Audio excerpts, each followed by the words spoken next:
మిల్లర్లు బిడ్డర్ల దొంగాట 16,000 కోట్ల ధాన్యం దగ్గర పెట్టుకొని డ్రామాలు. మిల్లర్ల దగ్గర 11,000 కోట్లు, బిడ్డర్ల దగ్గర 5,000 కోట్ల ధాన్యం పెండింగ్. గడువు ముగిసిన సివిల్ సప్లైస్ శాఖకు అందని బకాయిలు. రెవెన్యూ రికవరీ యాక్ట్ ప్రయోగిస్తున్నా ఆశించిన ఫలితం ఉండట్లే. సీఎంఆర్ కొత్త గైడ్లైన్స్తో మిల్లర్లకు కళ్ళం వేయాలని సర్కారు నిర్ణయం. చూడండి ఏ విధంగా పౌర సరఫరాల శాఖ సంబంధించినటువంటి ధాన్యం సేకరణలో భాగంగా మిల్లర్లకు ఆ ధాన్యం ఇచ్చి వాటిని ప్రాసెస్ చేసి ఇస్తే బాగుండేది. కానీ ప్రాసెస్ చేసి ఇవ్వకుండా కొన్ని వేల కోట్లకు సంబంధించిన 16,000 కోట్ల ధాన్యం పెండింగ్ అట. ఎక్కడనే ఇది మిల్లర్లు 100 కోట్ల రూపాయలు తింటా ఉన్నారు. సో రాష్ట్రంలో కొందరు మిల్లర్లు బిడ్డర్లు తోడు దొంగల్లా మారారు. ఏకంగా 16,000 కోట్ల విలువైన ధాన్యాన్ని తమ దగ్గర పెట్టుకొని బకాయిలు చెల్లించకుండా డ్రామాలు ఆడుతున్నారు. సివిల్ సప్లై శాఖ రైతుల నుంచి సేకరించిన వడ్లను మిల్లింగ్కి ఇస్తే వాటిని బియ్యంగా మార్చి సకాలంలో ఇవ్వాల్సినటువంటి మిల్లర్లు ఏళ్లకు పెండింగ్ పెడుతున్నారు. గత బీఆర్ఎస్ సర్కార్ నిర్వాహకం వల్ల మొన్నటి యాసంగి సీజన్ వరకు మిల్లర్ల వద్దకు దాదాపు 11,000 కోట్ల విలువైన ధాన్యం పేరుకుపోయింది. కాంగ్రెస్ అధికారులకు వచ్చాక సివిల్ సప్లై అధికారులతో దాడులు చేస్తే మెజార్టీ మిల్లర్లు బియ్యాన్ని పక్కదారి పట్టించినట్టుగా తేలింది. దీంతో కేసులు పెట్టి రెవెన్యూ రికవరీ యాక్ట్ ప్రయోగించి ఆస్తులు సీజ్ చేస్తున్నా పెద్దగా ప్రయోజనం కనిపించడం లేదు. ఇలాగైతే లాభం లేదని 2022-23 యాసంగి సీజన్ సంబంధించినటువంటి 7,000 కోట్ల విలువైన 35 లక్షల టన్నుల వడ్లను టెండర్ల ద్వారా బిడ్డలకు అమ్మితే గడువు ముగిసిన ధాన్యాన్ని తీసుకెళ్లకుండా బకాయిలు చెల్లించకుండా తిప్పుకుంటున్నారు. సో ఈ విధంగా కేసీఆర్ చేసినట్టు మహానిర్వాహకం వల్ల ఏ విధమైన పరిస్థితుందో ఒక్కసారి అర్థం చేసుకున్న మిత్రులారా. 16,000 కోట్ల విలువైనటువంటి ధాన్యం ఈరోజు అన్యక్రాంతమైంది అంటే కేసీఆర్ యొక్క చెత్త పరిపాలన ఎట్లా ఉందో అర్థం చేసుకో. భవిష్యత్తు తరాలు రేపు ఏదైనా కరువు వస్తే ఏంది పరిస్థితి? ధాన్యం లేకపోతే ప్రజలు కరువులు అల్లాడిపోతే చచ్చిపోతే ఎవడు బాధ్యుడు? అందుకే నేను చెప్తా ఉన్నాను, కేసీఆర్కు ఆయనకు పాలనా దక్షత తెలియదు.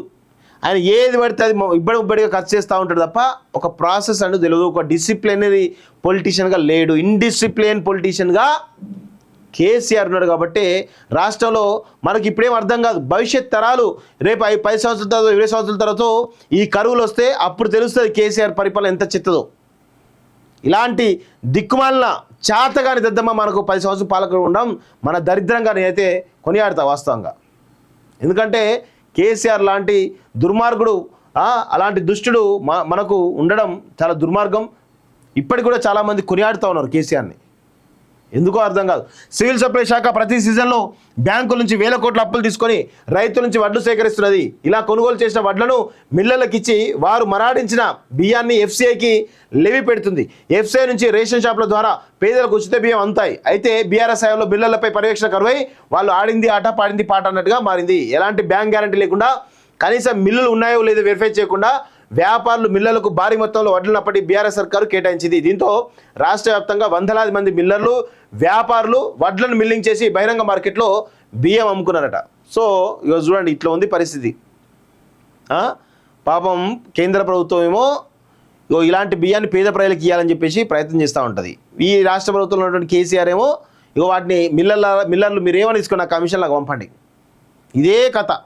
ఎమ్మెల్యేలు అదే పరిస్థితి, మంత్రులు అదే పరిస్థితి, సీఎం అదే పరిస్థితి. గత 10 సంవత్సరాలు అదే జరిగింది తప్ప వేరే జరగలేదనే విషయాన్ని గుర్తుపెట్టుకోండి. దీంతో చాలా జిల్లాల్లో అప్పటి అధికార పార్టీ ఎమ్మెల్యేలు మిల్లర్లతో కుమ్మక్కై ఒక్కో మిల్లర్ వద్ద 20 లక్షల నుంచి 40 లక్షల వరకు కమిషన్లు తీసుకున్నారనే ఆరోపణలు వచ్చాయి. కొందరు అధికారులు సైతం చేతివాటం ప్రదర్శిస్తూ సీఎంఆర్పై నిర్లక్ష్యం వహించడం వల్లే సీజన్ల కొద్దీ సీఎంఆర్ పెండింగ్ పడిపోయిన 1,000 కోట్ల బకాయిలు పేరుకుపోయాయి. సో 2014 నుంచి గత 9 నెలల్లో మిల్లర్ల వద్ద దాదాపు 11,000 కోట్లకు పైగా విలువైన ధాన్యం ఇప్పటికీ పెండింగ్ ఉన్నట్లు ఆఫీసర్లు చెబుతున్నారు. ఆయా మిల్లులో వడ్లు లేకపోవడంతో ఇక సర్కారు రెవెన్యూ రికవరీ యాక్ట్ను నమ్ముకుంది. రాష్ట్ర వ్యాప్తంగా సీఎంఆర్ ఇవ్వని మిల్లర్ల మీద క్రిమినల్ కేసులు పెట్టి ఆర్ఆర్ యాక్ట్ ప్రయోగిస్తుంది. పలువురు మిల్లర్ల స్థిర చిరాస్తులు సీజ్ చేసి వేలం వేస్తున్నా వాళ్లకు కేటాయించిన మొత్తంలో సగం కూడా రావడం లేదని సివిల్ సప్లై ఆఫీసర్లు వాపోతున్నారు. ఉదాహరణకు మెదక్ జిల్లా నర్సాపూర్కు చెందిన శ్రీధర్ గుప్తా అనే రైస్ మిల్లర్ 47 కోట్ల విలువైన సీఎంఆర్ ధాన్యం బకాయిలు పడగా బుధవారం ఆయనకు చెందిన 1.3 ఎకరాలను వేలం చేస్తే వచ్చినవి 2 కోట్లు మాత్రమే. కొత్త గైడ్లైన్స్ తోనే ఇది ప్రాబ్లం అని చెప్పేసి తెలుస్తుంది. సో మిల్లర్ల బాటలో బిడ్డర్లు కూడా. సో ఈ విధంగా 2014 నుంచి 2024 వరకు 16,000 కోట్ల విలువైనటువంటి ధాన్యం అన్యక్రాంతమైంది. ఇదంతా కూడా కేసీఆర్ చేసినటువంటి మహాఘనకార్యంగా మనం కొనియాడొచ్చు. ఇప్పుడు చెప్పుకోండి ఇక మీకు కేసీఆర్ జై కేసీఆర్ అనుకుంటా మొత్తుకోండి ఇక అందరూ. మిల్లర్లు బిడ్డర్ల దొంగాట 16,000 కోట్ల ధాన్యం దగ్గర పెట్టుకొని డ్రామాలు. మిల్లర్ల దగ్గర 11,000 కోట్లు, బిడ్డర్ల దగ్గర 5,000 కోట్ల ధాన్యం పెండింగ్. గడువు ముగిసిన సివిల్ సప్లైస్ శాఖకు అందని బకాయిలు. రెవెన్యూ రికవరీ యాక్ట్ ప్రయోగిస్తున్నా ఆశించిన ఫలితం ఉండట్లే. సీఎంఆర్ కొత్త గైడ్లైన్స్తో మిల్లర్లకు కళ్ళం వేయాలని సర్కార్ నిర్ణయం. చూడండి ఏ విధంగా పౌర సరఫరాల శాఖ సంబంధించినటువంటి ధాన్యం సేకరణలో భాగంగా మిల్లర్లకు ఆ ధాన్యం ఇచ్చి వాటిని ప్రాసెస్ చేసి ఇస్తే బాగుండేది. కానీ ప్రాసెస్ చేసి ఇవ్వకుండా కొన్ని వేల కోట్లకు సంబంధించిన 16,000 కోట్ల ధాన్యం పెండింగ్ అట. ఎక్కడనే ఇది మిల్లర్లు 100 కోట్ల రూపాయలు తింటా ఉన్నారు.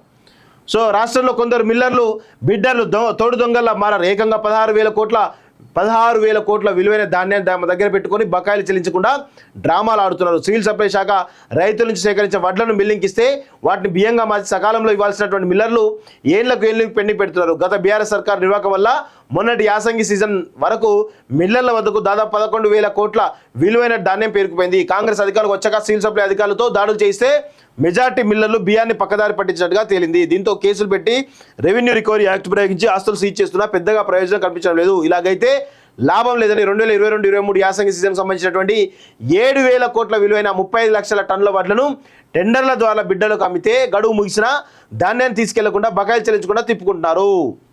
సో ఈ విధంగా కేసీఆర్ చేసినట్టు మహానిర్వాహకం వల్ల ఏ విధమైన పరిస్థితుందో ఒక్కసారి అర్థం చేసుకున్న మిత్రులారా. 16,000 కోట్ల విలువైనటువంటి ధాన్యం ఈరోజు అన్యక్రాంతమైంది అంటే కేసీఆర్ యొక్క చెత్త పరిపాలన ఎట్లా ఉందో అర్థం చేసుకో.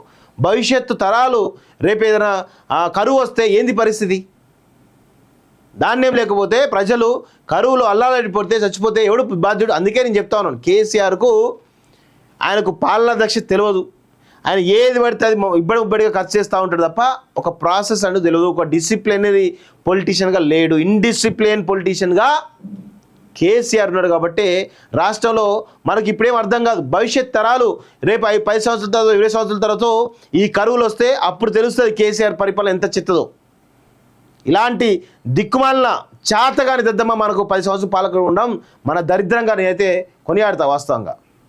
ఎందుకంటే కేసీఆర్ లాంటి దుర్మార్గుడు అలాంటి దుష్టుడు మనకు ఉండడం చాలా దుర్మార్గం. ఇప్పటికి కూడా చాలామంది కొనియాడుతూ ఉన్నారు కేసీఆర్ని, ఎందుకో అర్థం కాదు. సివిల్ సప్లై శాఖ ప్రతి సీజన్లో బ్యాంకుల నుంచి 1,000 కోట్ల అప్పులు తీసుకొని రైతుల నుంచి వడ్లు సేకరిస్తున్నది. ఇలా కొనుగోలు చేసిన వడ్లను మిల్లర్లకు ఇచ్చి వారు మరాడించిన బియ్యాన్ని ఎఫ్సీఐకి లెవీ పెడుతుంది. ఎఫ్సీఐ నుంచి రేషన్ షాపుల ద్వారా పేదలకు ఉచిత బియ్యం అందుతాయి. అయితే బీఆర్ఎస్ హయాంలో మిల్లర్లపై పర్యవేక్షణ కరువై వాళ్ళు ఆడింది ఆట పాడింది పాట అన్నట్టుగా మారింది. ఎలాంటి బ్యాంక్ గ్యారంటీ లేకుండా కనీసం మిల్లులు ఉన్నాయో లేదో వెరిఫై చేయకుండా వ్యాపారులు మిల్లర్లకు భారీ మొత్తంలో వడ్లనప్పటి బీఆర్ఎస్ సర్కారు కేటాయించింది. దీంతో రాష్ట్ర వ్యాప్తంగా వందలాది మంది మిల్లర్లు వ్యాపారులు వడ్లను మిల్లింగ్ చేసి బహిరంగ మార్కెట్లో బియ్యం అమ్ముకున్నారట. సో ఇక చూడండి ఇట్లా ఉంది పరిస్థితి.